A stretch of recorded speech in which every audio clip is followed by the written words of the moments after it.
What if I told you there's a single international framework used by over 1 million organizations in 189 countries that quietly shapes the quality of almost everything you interact with? From the car you drive, to the hospital that treats you, to the food on your table. That framework is ISO 9001, and today we are going to decode it.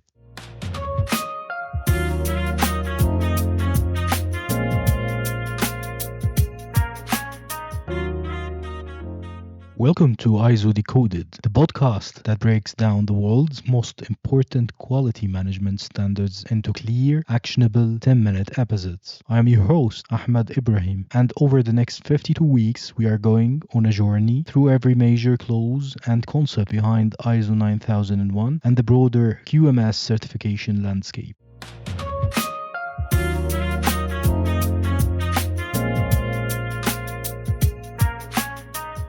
Each week, we will put directly from the ISO official website at iso.org the actual standard text to bring you accurate, jargon-free explanations. Whether you are a quality manager preparing for certification, an auditor sharpening your skills, a consultant guiding your clients, or simply curious about what makes great organizations tick, this series is built for you. So let's start at the very beginning.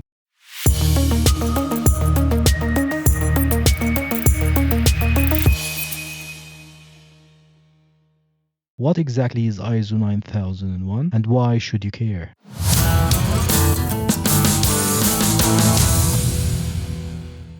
Now, before we dive into the clauses in future episodes, you need to understand the foundation that ISO 9001 is built upon. The standard rests on 7 quality management principles, or QMBs. These principles are described in ISO 9001-2015, the companion vocabulary standard, and they are: Number 1, customer focus. Everything starts and ends with the customer. Your QMS exists to consistently meet customer requirements and enhance satisfaction. Number 2, leadership. Top management must establish unity of purpose and create conditions where people are engaged in achieving quality objectives. Number 3, engagement of people. Competent, empowered, and engaged people at all levels are essential to enhance the organization's capability to create value. Number 4, process approach. Think of your organization as a finely tuned machine where every part works in harmony. Consistent results come from managing activities as interrelated processes that function as a coherent system. Number 5, improvement. The best organizations never stand still. Continual improvement keeps you competitive and ready to seize opportunities. Number 6, evidence-based decision making. Reliable data lights the way. Decisions based on the analysis and evaluation of data are more likely to produce desired results. Number 7, relationship management. Sustained success requires managing relationships with interested parties, suppliers, partners, and stakeholders. These 7 principles are not just nice ideas, they are woven directly into the requirement of ISO 9001. Every clause we study in this series connects back to one or more of these principles.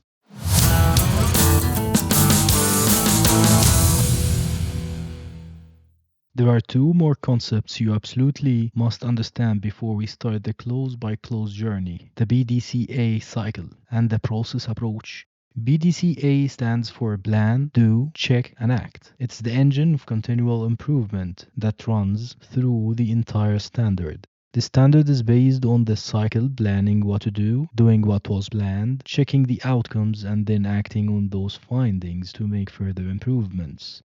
The context of ISO 9001, the clauses themselves map to BDCA. Clause 4 through 7 largely cover the plan phase. Clause 8 is the do phase, actual operations. Clause 9 is check, performance evaluation. And Clause 10 is act, improvement. The process approach means you don't think of your QMS as a set of isolated departments or documents. Instead, you think in terms of interrelated processes, inputs, activities, outputs, resources, and controls. A process is defined in ISO 9000 as a set of interrelated or interacting activities that use inputs to deliver an intended result. When you combine PDCA thinking with the process approach, you get a QMS that is dynamic, measurable, and continuously improving.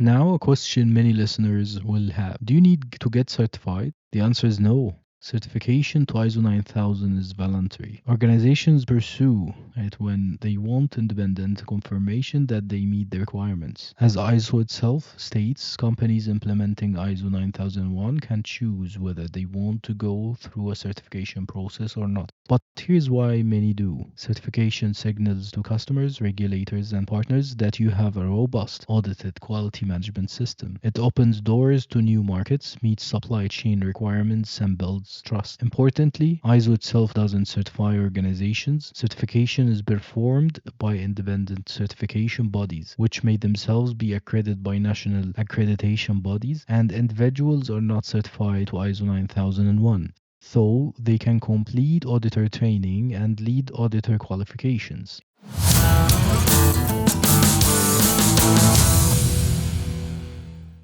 In future episodes, we will dedicate entire segments to the certification journey, how to choose a certification body, and how to prepare for your audit.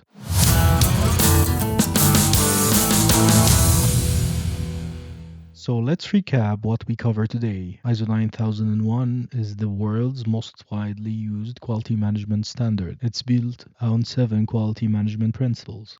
It uses the BDCA cycle and the process approach as its operating framework and certification, while voluntary is a powerful signal of organizational commitment to quality.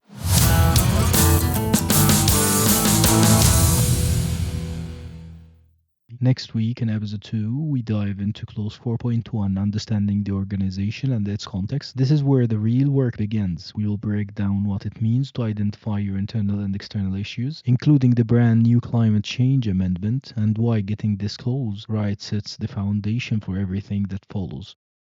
If you found the value in today's episode, subscribe, leave a review, and share it with a colleague. Every quality professional deserves access to clear, reliable ISO guidance.